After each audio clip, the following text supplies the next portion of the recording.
मराठी, ते धडक ते धडक. सांगता येईना आणि सहनही होईना शौचावाटे रक्तस्राव, वेदना, वारंवार शौचास होणे हा मूळव्याध तर नाही ना? मिळवा कायमचा आराम, तोही एका दिवसात, वेदना रहित, विना टाका.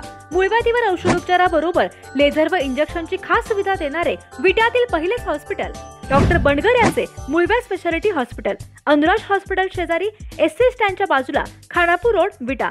केवळ अचूक आणि वेगवानच नव्हे तर आपण पाहत आहात सर्वात लोकप्रिय कृष्णा कार्डचे जिओ मराठी न्यूज.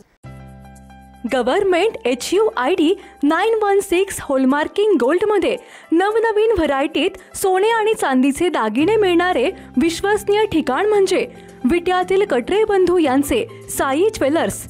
विटा शहरात जेव्हा शुद्ध दागिने खरेदी करण्याची वेळ येते तेव्हा सुरुवात होते आमच्यापासून.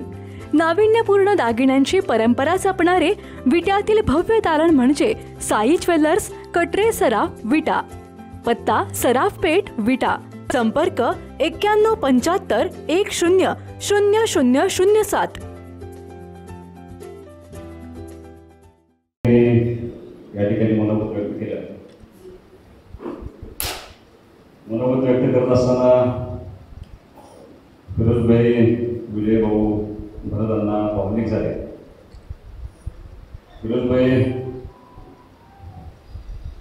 तुमच्या डोळ्यात पाणी आलं म्हणून मला अनेक दिवसांना समाजापुढे माझ्या डोळ्यात पाणी मला रोखता आलं नाही. वैभव तात्यांनी त्यांच्या भाषणामध्ये सांगितले की आज भाऊंना जाऊन 75 दिवस झाले. आता तुम्ही भाऊ गेल्यापासून ते दिवस गोष्ट आहे. आमचं काय होतं तात्यांनी सेकंड मोजतो आणि यातनं बाहेर कसं पडायचं. इतक्या मोठ्या प्रचंड मोठ्या आघातानंतर हे सगळं सावरायचं कसं, ही खूप मोठी जबाबदारी तात्या 75 दिवस झालं आम्ही पेलण्याचा प्रयत्न करतो. मला ते विचार आपल्याला प्रस्ताव आला होता. त्या दिवशी बिनशर्त पाटील भाऊनी भाषणाला गेला, अध्यक्षपद डावललं आणि माझा बिनशर्त पाठिंब्यामध्ये फक्त त्या टेंबूची योजनेचं सगळं काम फडणवीस साहेबांनी मार्गी लावलं पाहिजे असा एकच अट ठेवली आणि आपण अध्यक्षपद डावललं. त्यांना काहीतरी वाटलं म्हणून त्यांनी उपाध्यक्षपद मला दिलं. ज्या दिवशी उपाध्यक्षपदाचा अर्ज भरत होता ना त्या दिवशी मला भाऊंनी एकच गोष्ट करायला सांगितली.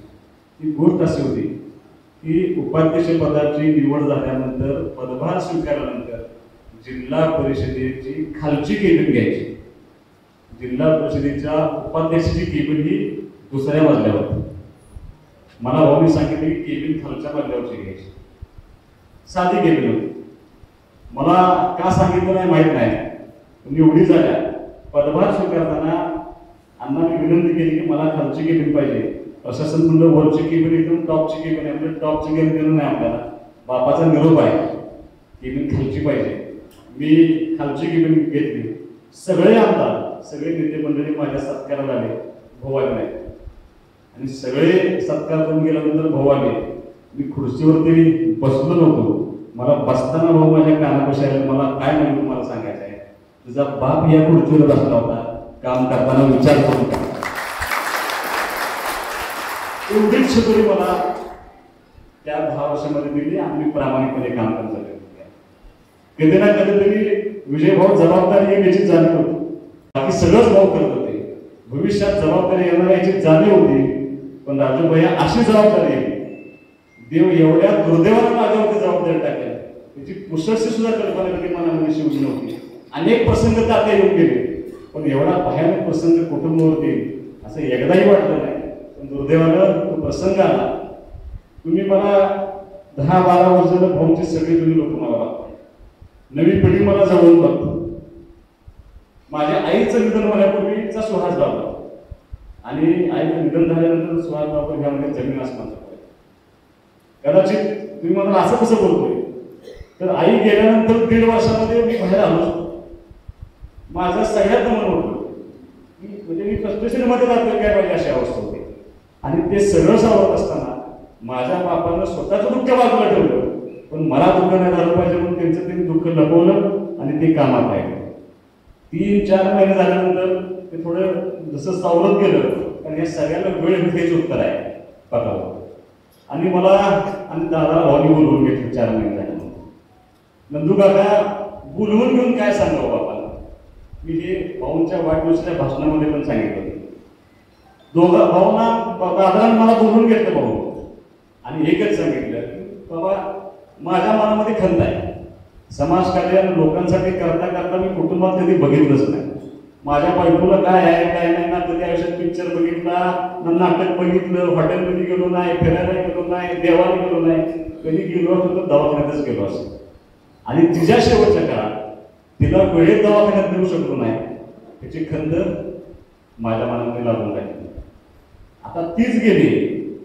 त्यामुळं इथून पुढं दोघांना मला बोलून सांगितलं की माझ्याकडून कुटुंबात काहीतरी मी करेन आणि मी तुम्हाला कुठं मदत करेन ही भूमिका ठेवू नका. जेवढं देवानं मला माझं आयुष्य दिले ते सगळं आयुष्य मी आता लोकांसाठी वाहून घ्यायचा निर्णय घेतलाय आणि समर्पित भावनेनं भाऊ गेल्या 1.5 वर्षामध्ये म्हणजे मला एवढं आठवतंय एवढं प्रचंड भाऊ या 1.5 वर्षामध्ये कधीच करत नाही. प्रचंड काम करण्यासाठी ज्या योजनेचा जन्म घातला त्या योजनेचा शेवट करायचा या एका भूमिकेतून त्यांनी हयात कसलीही तब्येतीची काळजी केली नाही. 6वा टप्पा डेंग्यूचा मंजूर करून त्याचं टेंडर झालं पाहिजे यासाठी प्रचंड कष्ट घेतलं, प्रचंड प्रयत्न केले. अगदी ज्या दिवशी आजारीच पडले, आजारी सुद्धा आप्पा कधी पडले, दवाखान्यात सुद्धा कधी गेले, तेव्हा शरीरानं सांगितलं की आता मला पेलत नाही, तोपर्यंत अंगावरती ओढत गेलं आणि शरीर जेव्हा सगळं सांगतो की आता आम्ही काही करू शकत नाही त्यावेळेला भाऊंना आम्हाला दवाखान्यात नेलं. स्ट्रेचरवरती असताना अनिल भाऊ कलेक्टर साहेबांना काम सांगत होते. शेवटच्या क्षणाला सुद्धा जो माणूस काम सांगत होता शेवटी कलेक्टर साहेब म्हणले आप ऍडमिट हो जाइए मैं देखता हूं क्या करना है. ऍडमिट झाले तिथं कळलं की निमोनिया शहाजी साक्षीला आहे. आयसीयूत असताना टेंबूच्या ठिकाणी फोन लावून होते कसं पाणी सोडणार आहे, कधी पाणी सोडणार आहे, पाणी सोडा, मला प्लॅनिंग करून सांगा. आणि सकाळ उजडणार नाही नाना इथे जाणून त्यांनाही नव्हती आणि आम्हालाही नव्हती. पहाटे 5 नंतर काय माझी आई आणि भाऊ दोघंही 3 नंतर कोल्हापूर तब्येत बिघडत गेली आणि मी त्याचा साक्षीदार केली. आयसीयू दोघांनी बघितली. तुम्ही मला बरेच जण म्हणतात झोप झाली नाही का, झोप झाली नाही, लागतच नाही झोप. काय करणार मी ऐकलं नाही. सतत डोळ्यासमोर त्या दोघांच्या शेवटच्या घटकेतले चेहरे माझ्यासमोर असतात. ना घरात बघता येते ना तुमच्या समोर बघता येते. हे सगळं करत असताना हे सगळं पाठवते टाकून देऊन फक्त आम्ही भाऊने शिकवून दिल्या म्हणून ह्यातून बाहेर पडलोय. आई गेली खसतो पण बाप गेल्यानंतर जबाबदारीची जाणीव झाली. ती जबाबदारी फक्त माझ्या समोर बसली. ती जबाबदारी माझी अनिल भाऊंचा मतदारसंघ आहे ती सांभाळण्याची भूमिका आम्ही घेतली. त्यात कुठे कमी पडणार नाही म्हणून तुम्हाला मी अभिवचन या निमित्तानं मुद्दाम केला. तुमचा आभार कशासाठी म्हणायचा शेवटी असा आहे 40-50 वर्ष आम्ही भाऊच्या खांद्याला खांदा लावून आज विजय भाऊ तुम्ही येत आहे, राजाभाऊ आहेत, गणपतराव आहेत, बाळूबाबा आहेत, सगळी मंडळी सदाप्पा आहेत, सगळी या ठिकाणी बसली. मी खस्ता खाल्ली ती पार्टी उभा करायला. माझ्यापेक्षा काही पटीनं कष्ट या लोकांनी जास्त केले. कदाचित माझा त्यात हातभार सुद्धा कमी असेल. काय जे माझं कष्ट असतं ते 2012 नंतर मी ते पण 50 सीट निवडून आल्यानंतर मी थोडंफार कष्ट केलं असतं. पण समोर बसलेली अनेक ज्येष्ठ मंडळी, समोर बसलेली अनेक सगळी युवक मंडळी या सगळ्यांच्या कष्टातनं अनिल भाऊंची पार्टी उभा आहे. मी तसा नौखा आहे. 10 वर्ष जरी काम केलं तरी तुमच्यासाठी नेत्याचा मुलगा म्हणून ऐका आलो अशी भूमिका जरी तुमची असली पण तुम्ही सर्वांनी अनिल भाऊंच्या पश्चात एका मुखानं मला स्वीकारले याच्याबद्दल तुमचं मी आयुष्यभर ऋणी राहील. त्यात मी कुठेही कमी पडणार नाही. फक्त मी तुम्हाला एवढंच सांगेन तुम्ही मला स्वीकारले. आज विजय भाऊंसारखा ज्येष्ठ माणूस जरी भाऊंच्या बरोबर गाडीत हयात लागली त्यांनी जिल्हा परिषदमध्ये काम केले. अनेक लोक असे आहेत सगळे समोर बसलेले. अनिल भाऊंच्या वाईट काळात चांगल्या काळात त्यांनी खांद्याला खांदा लावून काम केलं. त्या सगळ्या लोकांनी मला स्वीकारले. मी तुम्हाला विजय भाऊ एवढंच अभिवचन देतो अनिल भाऊंचा मी वारसा सांगेन तो घराण्याचा नाही तो कर्तृत्वाचा वारसा मी करून लागलो. त्या कुठेही कमी पडणार नाही एवढी तुम्हाला मी अभिवचन या ठिकाणी देणार. आता अनेक लोकांनी मला व्यक्त केलं तुम्हाला बोलवायचं कारणच मुळात आहे. मुळात वयाला मोठा आहे बापू तिथे बसतो शरद काका आणि हेमंतांना स्वागत करतात. या सगळ्या लोकांनी त्यांचं सगळं ज्येष्ठत्व बाजूला ठेवले आमच्या सगळ्यांच्यासाठी माझ्या कुटुंबासाठी. पण मी सुद्धा तेवढा मोठा नाही की मी तुम्हाला काही निर्णय सांगायला पाहिजे. पण मला असं वाटतं की आपण सर्वांनी एकत्र येऊन शेवटी तुमच्या मनामध्ये ज्या खतखत आहे त्या खतखत इथे बोलल्या गेल्या पाहिजे लोकांच्या समोर सांगल्या पाहिजे. आप्पा तुम्हाला काही तिथे पोचवण्यासाठी आम्ही बोलवलं नाही. तुम्ही काम करताय आणि मला असं वाटतं राजकारणामध्ये काम करत असलेल्या माणसाला खरं माहिती असलं पाहिजे. गोडगोड बोलून खोटं बोलून प्रत्येकाला वेगळं सांगत फिरलो तर माणसाचं नुकसान होतं. म्हणून तुम्हाला आम्ही आज या ठिकाणी बोलवलं होतं. तुमच्या मनातले खटखट मांडले, तुमचे विचार मांडले, काय वाटतं हे सांगितलं. आणि मला असं वाटतंय की तुमचं हे सगळं दुखणं जे आहे ना ते सगळं दुखणं फक्त आमच्यासाठी आहे. भाऊंच्या कुटुंबावरती अन्याय होतोय, भाऊंच्या कुटुंबाला त्रास होतोय, भाऊंना त्रास होतोय, त्याचा त्रास तुम्हाला होतोय. लक्षात त्याची जाणीव मला झाली तुमच्या बोलण्यातनं. म्हणजे मी बघितलं मगाशी लहान टाळ्या वाजत नाही, पण उलट बोललो की मी टाळ्या वाजतात. त्याचा अर्थ मला समजून घेतला पाहिजे, हे सगळं समजलं पाहिजे आणि एकत्रित येऊन आपण निर्णय केला पाहिजे. म्हणून आपण सगळ्यांनी दृष्टीने ही एकत्र मिटिंग करावी. अगदी प्रमुख लोकांना आपण बोलवलं, मेळावा घ्यायचा असेल त्याला आपण सगळ्यांनाच बोलू, पण तुम्ही सगळे आला. आणि मला असं वाटतंय मी तुम्हाला दादाला त्याच्या भाषणामध्ये सांगितलं, पण मी तुम्हाला अनिल भाऊंचा मी शेवटी असा आहे त्यांचा मुलगा म्हणून तुम्हाला सांगतो, तुम्ही मला स्वीकारले म्हणून तुम्हाला सांगतो की त्यांनी जो निरोप दिला आहे तोच तुम्हाला निरोप द्यायला गेला. मी काय माझ्या मनानं आणि तुमच्या अप्रोक्ष तुमच्या संमतीशिवाय मी निर्णय देणार नाही. पण अनेक वक्त्यांनी सांगितलं, फिरोजभाईंनी पण सांगितलं, त्यांच्या वाढदिवसाच्या भाषणाला कदाचित त्यांच्या आयुष्यात शेवटचा कार्यक्रम झाला का नसतो, पण अचानक एवढा मोठा वाढदिवस साजरा झाला. ध्यानीमध्ये नसताना लोक आले, खूप मोठा, इतकं भाऊ खुश होते त्या दिवशी. त्यांना गुडघे एवढे दुखत होते, प्रचंड त्रास त्यांनी बाजूला ठेवला आणि त्या लोकांच्या ते वाहून घेतल्यासारखं त्यांनी वाहून घेतलं. आणि त्या भाषणामध्ये लोकसभेच्या निवडणुकीची कसलीही चर्चा नसताना भाऊंनी त्या भाषणामध्ये सांगितलं की आपल्याला नरेंद्र मोदींचे हात बडकर करायचे आहेत, खालचा उमेदवार कोणी बघायची आवश्यकता नाही. नरेंद्र मोदींसाठी आपल्याला महायुतीचं काम करावं लागेल. हा पहिला निरोप भाऊंचा आहे. आणि दुसरा निरोप कदाचित तुमच्यापर्यंत नसेल, पण त्याची साक्षीदार आम्ही मंडळी काय आहे. भाऊंचं गुडघ्याचं ऑपरेशन खूप महत्वाचा विषय होता, पण ते टाळत गेले. नवीन टेक्नॉलॉजी आली होती, त्या लेझरनं ते दुखणं थोडंसं बंद केलं जातं. ते बंद का केलं जातं, का करायचं जातं ते पण तुम्हाला मी सांगणार आहे. पण महायुतीचा सांगलीमध्ये एक मेळावा होता आणि भाऊंच्या गुडघ्यावरती ते ट्रीटमेंट केली आणि डॉक्टरने सांगितले की आता कुठं जाऊ नका, थेट घरी जाऊन विश्रांती करा. हो हो हो म्हणजे गाडीत बसले आणि त्या महायुतीच्या मेळाव्यात गेले.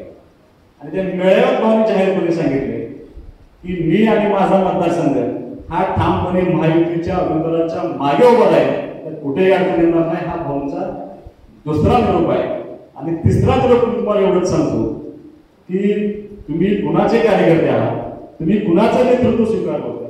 ज्या माणसानं कधीही तत्वाशी तडजोड केली नाही, कधीही अंतर्भागात म्हणजे वर सांगायचं एकाला खाली सांगायचं वेगळं असलं कधी ज्या माणसाने केलं नाही, अनिल भाऊंना गुडघ्याचं नी रिप्लेसमेंटचं ऑपरेशन सांगितलं होतं. भाऊ टाळायचे करून टाकायचं. मी त्यांना फसवलं. मी त्यांना म्हणलं 5 दिवसाचा विषय भाऊ, तुम्हाला नेतील, ऍडमिट करतील, गुडघे बदलतील, दुसऱ्या दिवशी तुम्हाला चालायला लावून, तिसऱ्या दिवशी तुम्हाला जिनेचा लावतील, चौथ्या दिवशी थोडंसं आणखीन चालून तुम्हाला 5व्या दिवशी घरी सोडतील. मग ते 7-8 दिवस तुम्हाला वॉकरनं चालवं लागलं. तयार झाले आणि आम्ही दोघं बाहेर गेलो. त्यांनी डॉक्टरला फोन लावला की खरं काय किती दिवस लागतात. त्यांनी सांगितलं 2 महिने. आणि भाऊने ऑपरेशन कॅन्सल केलं. आणि कशाला असं करताय. मला त्यांनी सांगितलं आप्पा बघा म्हणजे तुमच्या मनाला सुद्धा काहीतरी त्याची वाटत असं मला वाटतं. मला म्हणले लोकसभेचं निवडणूक झाले की आपण ऑपरेशन करू. म्हणजे लोकसभेच्या निवडणुकीचं तुमच्या ऑपरेशनचा काय संबंध आहे. मला म्हणले मी जर ऑपरेशन केलं आणि मी जर घरात बसलो तर ह्यानं मुद्दाम ऑपरेशन केलं घरात बसलाय हा आरोप अनिल बाबावरती होईल. आपल्याला आरोप नको आहे. एका कारणासाठी आपण ऑपरेशन केलं. म्हणजे दुर्दैव असं आहे की आमच्या कार्यकर्त्यांची खंत आहे का आमच्या कार्यकर्त्यांची खंत असू नये. हे सगळं तुमच्यासाठीच चाललंय, तुमच्यासाठीच आम्ही केलं. हा अनिल भाऊंचा निरोप आहे. आणि ह्याच्यापेक्षा पुढे तुम्हाला जाऊन सांगतो, ज्या वेळेला भाऊ गेले त्याला 5व्या दिवशी माझ्या गावातील सगळी लोक राजाभाऊ घरी आले. घराला गावातल्या प्रत्येक घराला कुलूप होतं. महिला मुलांसहित सगळी लोक आपल्या घरापर्यंत आली आणि सगळ्यांनी वाटत सांगितलं की तू जबाबदारी घेतली पाहिजेस, तू केलं पाहिजेस, गावाचं नाव टिकलं पाहिजे, अनिल भाऊंची पार्टी टिकली पाहिजे, हा कामाचा वसा टिकला पाहिजे. आणि त्या दिवशी नवी ऊर्जा मला मिळाली. गावातल्या ज्या बायका तरी बाहेर येत नव्हत्या अशा महिलांनी माझ्या गावातल्या आपल्या त्या दिवशी भाषण केलं आणि मला सांगितलं स्वीकारलं पाहिजे. मी स्वीकारलं. मी 6व्या दिवशी बाहेर पडलो, कारण आपल्या वडिलांनी आपला आदेश घालून दिलाय. मी माझ्या बायकोला सांगितलं तुला आई भाऊ लागत म्हणलं माझी, जे भाऊनी केलं तेच दुर्दैवानं तुझ्या नशिबात, जे माझ्या आईच्या नशिबात आलं तेच तुझ्या नशिबात आले. आता काय अपेक्षा करू नकोस की मी तुला बाहेर नेईन, पिक्चरला नेईन, तुला आता आयुष्यभर चहा करावा लागला. मी तिला सांगितलं आणि तिला ते मानलं. आम्ही ते स्वीकारलं. माहिती नसताना म्हणजे अनिल भाऊ मुंबईलाच होते म्हणून मी जात नव्हतो मंगळवारला. मला मुंबईतली फारशी माहिती नव्हती. शहाजी आणि सैदराव ही 2 माणसं असे की आमच्यापेक्षा काही पटीनं त्यांचा सहवास अनिल भाऊंच्यावर जास्त होता. आमच्यापेक्षा काही पटीनं त्यांचा प्रेम जास्त. सैदराव म्हणजे दुसरी बायको म्हटलं तर काय वावड होणार. इतकं प्रचंड काम त्यांनी 35 वर्ष भाऊंकडे केलं आणि शहाजी असल्यामुळे अनेक गोष्टी माझ्या हलक्या झाल्या. मी शहाजीला एवढंच सांगितलं होतं, शहाजी जबाबदारी आपल्यावरती आहे, पण ह्या मतदारसंघाचं काम थांबता काम नाही. त्या लोकांचं सगळ्या जबाबदारीला आपण पार पडलं पाहिजे म्हणून आम्ही जे काम करायला केलं. आम्ही मुंबई गाठायला चालू. ओळखी नव्हत्या, पाळखी नव्हत्या, सगळे मंत्री भावनिक होते, सगळी लोक मदत करून देते राजा. तुम्ही विचार करा, ज्या मंत्रालयामध्ये आमदाराला माणसं ओळखत नाही, धडाधड आमदारांनी निकाल धडकून जातात, तिथं कोण सुहास लागतो? काय त्याचं महत्व? मी ती लेटर पॅड सापडलं माझं शाळेत. सुहास अनिल भाऊ बाबर, माजी जिल्हा पशु उपाध्यक्ष, सदस्य नियोजन समिती सांगितलं. आता काय महत्व आहे या बाबतीत? मला फिरायला लागलो, मंत्र्यांना भेटायला लागलो, सगळ्यांना भेटलो. मी तुम्हाला जाणीवपूर्वक सांगतो काय अनिल भाऊनी पेरलंय त्याचं मी तुम्हाला उदाहरण सांगतो. केस नव्हते मला, केस काढले, मंत्रालयात पाऊल ठेवलं आणि समोरचं 2 हवालदार आले, लेडीज हवालदार. अनिल भाऊंची चरण ठेवली. खूप वाईट वाटून म्हणले आम्हाला, आमच्या सहानुभूती तुमच्याबरोबर. ही सुरुवात आहे माझी मंत्रालयात. कोण आलं पहिल्यांदा? 2 महिला हवालदार आल्या. लिफ्ट पशी गेलो, लिफ्ट पण म्हणला अनिल भाऊंचा पोरगा आहे. अनिल भाऊंचा पोरगा फिरायला मंत्र्यांना भेटायला का सांगायला पाहिजे. जो माणूस सगळं बाजूला आपल्याला मदत करतोय त्या माणसाच्या मदतीत सांगावं लागतं. शिंदे साहेब असतील, देवेंद्र फडणवीस असतील, आपल्या पक्षाचे सगळे मंत्री असतील किंवा भाजपचे मंत्री असतील, हे प्रचंड ताकदीने पाठिंबा उभा राहिले. तुम्हाला मी उदाहरण सांगतो. ज्या वेळेला रवींद्र चव्हाण नावाचे PWD मिनिस्टर आहेत, त्यांच्याजवळ आम्ही कामानिमित्त गेलो होतो. भाऊंचं पत्र होतं. मी म्हणलं रविदादा, त्यांचे जुने संबंध येतात. दादा म्हणलं भाऊ गेले त्या मतदारसंघाला, तुम्ही सर्वांनी, शेवटी असं मी आणणार नाही, माझं पत्र चालतं न चालतं मला माहित आहे, पण तुम्ही नक्कीच जबाबदारी आमच्या सर्वांची घेतली पाहिजे. मला म्हणजे तू काळजी करू नकोस, मी तुला मदत करायचं आहे. एक एक शब्द माझ्यासाठी महत्वाचा होता. त्या रवींद्र चव्हाणांनी एक योजना काढली, एक महामंडळ स्थापन केलं आणि महाराष्ट्रातले अनेक रस्ते हे MDR रस्ते 7 मीटरनं मोठे करायचे आणि कॉन्क्रीटचे काय निर्णय घेतला. मी कुणाशी तुलना करतोय असं नाही, पण तुम्ही माहिती घ्या आपल्या जिल्ह्यामध्ये किती रस्ते आहेत, महाराष्ट्रामध्ये मंत्र्यांना किती रस्ते दिले, किती आमदारांना किती रस्ते दिले. अनेक आमदारांना रस्ताच नाही. काही मंत्र्यांना एक रस्ता आहे 120 कोटीचा, पण सुहास बाबरच्या पत्रावरती सुहास अनिल भाऊ बाबर असल्यामुळं त्या पत्रावरती 3 रस्ते आणि 777 कोटी रुपये हे एका मतदारसंघाला मिळतात. ठीक आहे, तुमचं माझं म्हणजे तुमचं प्रेम आणि तुमची निष्ठा अनिल भाऊंनी पेरलेलं काम ते उभं चाललं. मी साहेब मुख्यमंत्री साहेबांनी भेटलो. साहेब म्हणलं तुम्ही टेंबूच्या 6 टप्प्याचं टेंडर काढा म्हणून. साहेब तुम्ही जर आत्ता 2 महिने वाया घालवले आणि जून मध्ये हे काम कोण करते? पक्षाची वर्ष मी त्यांना सांगितलं साहेब मला आठवडीला नळ पाणी पुरवठ्याला पैसे पाहिजे. एका मीटिंग मध्ये 85 कोटी रुपये, खानापूरला 25 कोटी रुपये, विट्याला 90 कोटी योजना अंतिम टप्प्यात आहे, ती सुद्धा पूर्ण करू. कोण देते एवढे पैसे? माहिती घ्या. त्या विसापूर सर्कलमधलं हातनूरचं आरोग्य केंद्र रुरल हॉस्पिटल ग्रामीण रुग्णालय किती वर्ष पेंडिंग आहे.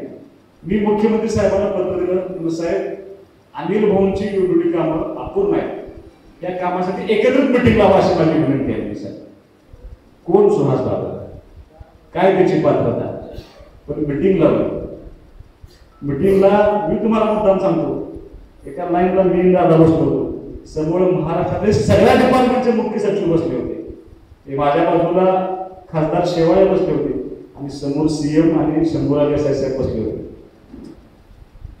शेवाळे साहेबांना मुख्यमंत्र्यांनी सांगितलं 5 मिनिटात आवरायचं, मला मिटिंग आहे, मला पुढे जायचं आहे, मला सभेला जायचं आहे. खासदार शेवाळ्यांचा विषय 5 मिनिटात आवरला आणि माझा विषय आल्यावर थांब म्हणले, बोलू नकोस.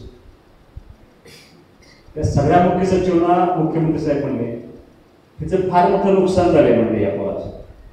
1.5 वर्षापूर्वी या मुलाची आई गेली आणि 15 दिवसापूर्वी या मुलाचा बाप गेलाय. तो बाप जो माझ्या अडचणीच्या काळात भावासारखा माझ्या पाठीमागे उभा राहिला होता, सगळं माझ्यासाठी केलं, पण मी काय त्यासाठी करू शकलो नाही. त्यामुळे हा पोरगा सांगेल ते करायचं, की शब्द एका मुख्यमंत्री महाराष्ट्राचे मुख्यमंत्री जे सांगेल ते पूर्ण करतात. काय आपण बघायचं शेवटी असं आहे, दादा बोलायची चुकीच नाही. दोष 8 लाख कोटी आणि 20 कोटी कोटी अनिल भाऊंच्या पश्चामध्ये एवढी मोठी मदत होईल. ही मदत आपल्याला ती महायुतीचं सरकार म्हणून, त्यांची नैतिक जबाबदारी म्हणून मुख्यमंत्री करतायत, उपमुख्यमंत्री करतायत, त्यांचे सगळे मंत्री करतायत, सगळे अधिकारी करतायत. त्याही पेक्षा पुढे तुम्हाला मी शेवटचं माझी आठवण त्या मंत्र्यांनी सांगणार आहे. राजूभाई, तुम्ही सांगितलं म्हणून तुम्हाला सांगतो, तुम्ही म्हटलं की तुम्ही आमच्या पार्टीशी उभा राहिला. एका डिपार्टमेंटच्या ऑफिसमध्ये गेलो, नाव सांगणार नाही, राष्ट्रवादी काँग्रेसच्या मंत्र्याचं डिपार्टमेंट होतं. मला एक अधिकारी म्हटला की तुम्हाला माहित आहे का, म्हणला अल्पसंख्याक विभागाच्या कामांची यादी पूर्ण करायची आहे. आमच्या लोकांच्या पुढे प्रश्न माझ्यांसाठी पडतो, पत्र पत्र कोणाचं चालणार. मी शाळेला म्हणलं त्याला पत्र काय असेल ते असेल म्हणून माझ्या पत्रावरती त्यांच्या डिपार्टमेंट टायपिंग केलं, मीच सही केली आणि त्या अधिकाऱ्याच्या केबिनच्या बाहेर मी शाळेत असं उभा आहे. शाळेने असा भाऊ जसे जातात सर दरवाजा उघडला, तिनं असं बोलले बाहेर थांबा, बाहेर थांबा, बाहेर थांबा म्हणला. काहीतरी आपण मनाला वाटलं असं नाही, मला सुद्धा वाटलं, पण मीच परत समजावलं की आता आपण कोण आहे. ज्या बापाच्या जेव्हा क्रोश टाकलं होतं तो बापच हयात नाही, तर आपण कोण आहे. आप्पा असं मागं उभं राहिलो, माझ्या हातात पत्र शाली पुढच्या होता, त्याच्या डोळ्यात पाणी आलं, पण मी आपलं मान खाली बनवलं. 20 मिनिट उभा होतो त्या केबिनच्या बाहेर आणि 20 मिनिटानंतर त्या अधिकाऱ्यांना असं केलं, या या काय तुमचं. मी गेलो म्हणून साहेब हे असं पत्र बघितलं, अनिल भाऊ म्हणल्या उठला मला सेकंड केला, त्याचे डोळे पाणावले आणि त्यानं सांगितलं की साहेब म्हणलं मी मिरजच आहे म्हणजे. आणि अनिल भाऊ ज्या वेळेला डीसीसी बँकेला संचालक होते, त्याला माझ्यावर मॅनेजर होते, माझा बाप तुमच्या बापाचा काय नव्हता म्हणा. आणि मी त्यांना लहानपणापासून बघत आलो नव्हतं. म्हणून काय करायचं काय नाही साहेब म्हणलं, मला माहित नाही पत्र चालतं न चालतं, पण हे पत्र त्याच्यावरती मंत्र्यांची एन्डोर्समेंट नाही, ती सापडली नाही. आपलं सत्ता साहेब मला माहित नाही, पण साहेब म्हणलं वेळ नाही की माझं पत्र एवढं घ्या. काय म्हणावं अधिकारी, तुम्हाला ऐकत होतं का, मी ऐक म्हणलं. त्यानं माझ्या पत्राची पण सगळ्या कामं घेतली आणि भाऊंची पण जुनी पत्र काढून सगळ्याच कामाला मंजुरी दिली. ती अनिल भाऊनी पेरलेलं. त्यामुळे मला असं वाटतंय तुमच्या मनात एक तुम्ही सगळ्यांनी मला तुमच्या बोलून दाखवले. एवढं सगळं असताना तुम्हाला कुठल्या खासदाराची आवश्यकता नाही. काय करायचं आहे आपल्याला, 2 गोष्टी फक्त जाणून ठेवायची. एक अनिल भाऊंची शिकवण स्पष्टपणे आपल्याला सांगितले, एखाद्या गोष्टीचा निर्णय घेतला प्रामाणिक करायची, त्याला कसलीही किंमत बदलला तर चालेल. 2014 साली अनिल भाऊंनी प्रतीक पाटलांचा काम करायचा निर्णय घेतला होता. जग दुनिया उलटी होती, प्रसंगी सगळं त्याला आपल्याला भोगायला लागलं, पण आपण एक काम प्रामाणिकपणे पार केलं. परत संजय काकांचा काम करायचा निर्णय घेतला, ते सुद्धा आपण प्रामाणिकपणे काम करायला. भाऊंचाच आदेश आहे. सुहास बाबाला आदेश देण्यात पण मोठा झालेला नाही, पण भाऊंच्या वाढदिवसाचं भाषण आणि भाऊंचं त्या महायुतीच्या सभेतलं भाषण हे भाषण असं आहे की आपल्याला महायुतीच्याच उमेदवाराचं काम करावं लागेल. हा भाऊंचा आपण शेवटचा आदेश म्हणूया आणि ते त्यांनीच आदेश आहे, माझा आदेश नाही, हा त्यांचा आदेश आहे असे गृहीत करून आपल्या मनातली सगळी जाळी सगळी जळमट बाजूला काढून आपण सर्वांनी ताकदीने त्या ठिकाणी काम करूया अशी माझी तुम्हाला नम्र विनंती. आणि मग परत दादा म्हणाले बरोबर आहे, भाऊ काय म्हणायचं, नाव घेत नाही चालायचं, उगाच आपलं कधी काय बोलायचं, भाऊ काय म्हणायचं, कधी आणि कुठं काय बोलायचं याची भान सगळ्यांना. अनेक लोकांनी मला व्यक्त केले की आता आमदारकीचं असं आणखीन काय काय म्हणते उगाच मुलाखत द्यायची, मी आमदार लोकांना म्हणायचं असं माझं कसं आहे. इलेक्शन कशाचं आहे? इलेक्शन आहे लोकसभेचं, इलेक्शन आहे काकांचं. एका बाजूला म्हणायचं आम्ही माहिती परत म्हणायचं पुढचं पुढं बघू. माझंही म्हणणं तेच, काय कुणाचं काढू नका. मला तुमच्यावरती प्रचंड आत्मविश्वास. उगाच कोणतं तासगाव येणार मला अमुक अमुक आमदार होणार आहे, त्यांचं कशात काय असेल आपण कशात त्यांचा विचार करत बसायचा. आपण समर्थ आहे ना, आणि माझा तुमच्यावरती विश्वास आहे. आणि सरळ बाजूला ठेवून तुम्हाला सांगतो मी आयऱ्या गेल्याचा फरक नाही, मी अनिल बाबराचा फरक आहे. तो बरोबर येऊ दे बरोबर न येऊ दे, तुम्हाला सगळ्याला बरोबर घेऊन त्यांचा शेवटचा आदेश असा पाळणार आहे ना, म्हणजे शेवटचे शब्द पाळायचे आहे 34 पर्यंत द्यायला तुम्हाला फाटे राहत नाही. त्यामुळे त्यांनी काय गोष्टी म्हणायचं आहे, त्यांनी आपल्याला अभिवचन द्यायचं आहे, त्यांनी स्टेटमेंट म्हणायचं आहे की तुमच्यापर्यंत राहावा नाही तर न राहावा. माझ्या वडिलांनी शिकवून त्यांनी सुद्धा काकांना पाठिंबा देताना असंच सांगितलं, माझं काम करा अवलंबून करा, तुमच्यावर अवलंबून नाही. मला सुद्धा असं वाटतं कदाचित लांब तुम्ही मोठा क्लास घेईल, पण मला तुमच्यावर विश्वास आहे ना. 40 45 वर्ष सलग 10 वर्ष आमदारकी नसताना जो माणूस अनिल भाऊच्या पासून बाजूला सरकत नाही, तो माणूस या आयडिया कशाला विचार कुणाचाही विचार करायचा नाही. आपल्याला ज्या शिकवणीत अनिल भाऊ शिकवले त्याच पटीमध्ये आपल्याला काम करावं लागेल अशी माझी नम्र विनंती आहे. मी तुम्हाला जाणीवपूर्वक सांगतो की शेवटी हे सगळे आपण जे काम करणार आहे या सगळ्या कामांची पोच वरती होणार आहे, वरतीचं मूल्यमापन होणार आहे आणि भविष्याचं काम या सगळ्यावरती करणार आहे. आपल्याला शासन मदत करतंय, मुख्यमंत्री उपमुख्यमंत्री मदत करताय, सगळे मंत्री मदत करताय. या सगळ्या मंत्र्यांच्या पुढे बाकी कोणाचे तरी खासदार म्हणणं आमदार म्हणणं आपल्याला महत्वाचं नाही, पण आपल्याला अनिल भाऊंचं शेवटचं स्वप्न असलेलं टेंबू योजनेचा 6वा टप्पा हा त्यांच्या पश्चात पूर्ण होतोय आणि आपण तुम्ही आम्ही सगळे मिळून पूर्ण करतोय. हे एवढंच त्यांना भावना खऱ्या आपण श्रद्धांजली राहील आणि ते होण्यासाठी आपल्याला भाजप सेना युतीचा आपल्याला खासदार करावा लागेल आणि त्यांच्या पाठीमागे पूर्ण ताकदीनं उभं राहावं लागेल. मला असं वाटतंय की तुम्हाला मंजूर आहे का मी तुम्हाला सांगतोय तेवढं फक्त हात एकदा वर करून सांगा. तुमच्या मनात सगळं बाजूला काढा. कोण काय सांगते एवढं व्यवस्थित आपण नाशवून करा. मला दोन्ही उमेदवार भेटायला आले होते, तुमच्यापासून लपवणार नाही. आपल्या इथे उमेदवार भेटायला आले, त्यांनी भाऊंच्या फोटोला हात काढला, ते माझ्यासमोर बसले, मी त्यांना चहा दिला.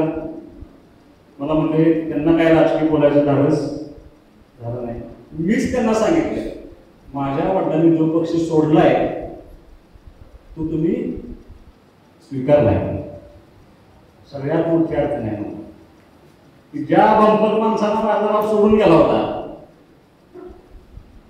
त्या माणसाला तुम्ही स्वीकारले आणि ह्याच माणसाने ते टेंबूची भाऊची कामं आडवली होती. ह्याच माणसाने त्याला भाऊला मंत्रिपद फायनल झालं होतं तेव्हा ह्या माकडाने भाऊंचं पंतप्रधान नाकारलं.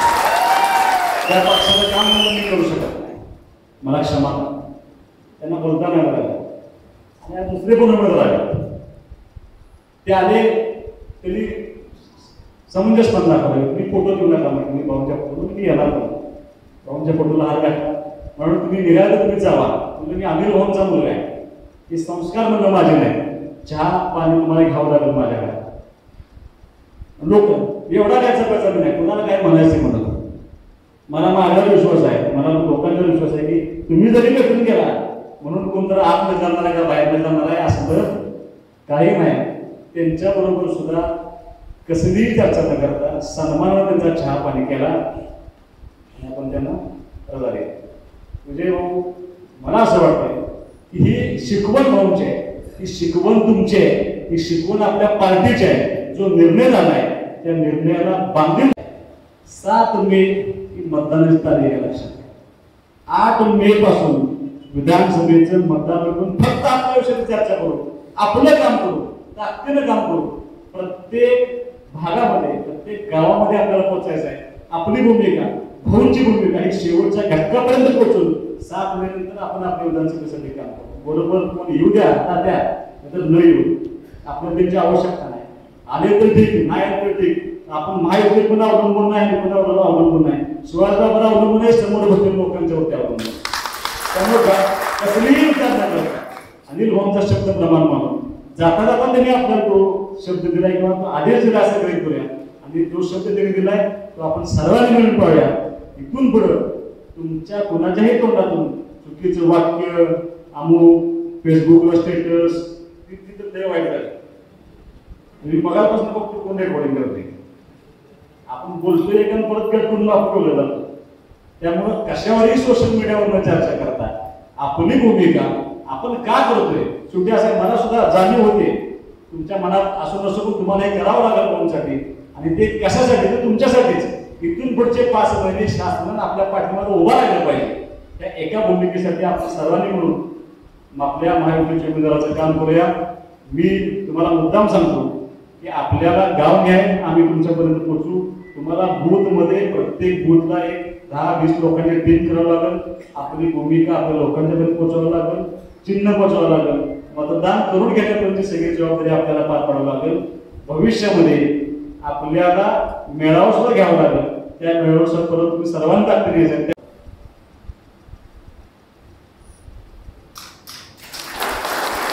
म्हणून काय काय काय काय तुम्ही सांगालच कोणी मी एवढी तक्रार करते त्यांचं ते बघते ती तक्रार करते ती 10,000 सुद्धा लायकीची माणसं नाही म्हणून. मी अनिल भाऊंचा बोलत आहे, तुम्ही या गाण्यात पडू नका. तुम्ही किती जरी सांगितलं तरी गाणंच करणार म्हणलं, तुमचा शब्द वाया घालून देऊ नका. मी ह्यांना समर्थ आहे म्हणलं, त्यांचा कसा कार्यक्रम लावायचा मला चांगलं कळतंय म्हणून तुम्ही आता लावू नका. इतका त्यांना मी आत्मविश्वास दिला हे तुमच्या जीवावर दिला आहे. जाता तुम्हाला एवढंच म्हणणं आहे की जो विश्वास तुम्ही भाऊंच्यावरती दाखवलाय तो विश्वास साथ धरण्याची जबाबदारी आमच्या कुटुंबाची असेल. आम्ही कुठेही कमी पडणार नाही एवढं तुम्हाला अभिवचन देतो. प्रामाणिकपणे इथून बाहेर पडल्यानंतर जेवण झाल्यानंतर आपल्याला आपल्या पक्षाचं अनिल भाऊंच्या आदेशाने सुहासबाबर आदेश देणार नाही एवढा मोठा मी नाही, पण भाऊंच्या शेवटचे भाषणातले 2 ते आहेत त्या घटना मी तुम्हाला सांगितल्या आणि पक्ष करत असलेली मदत सांगितली.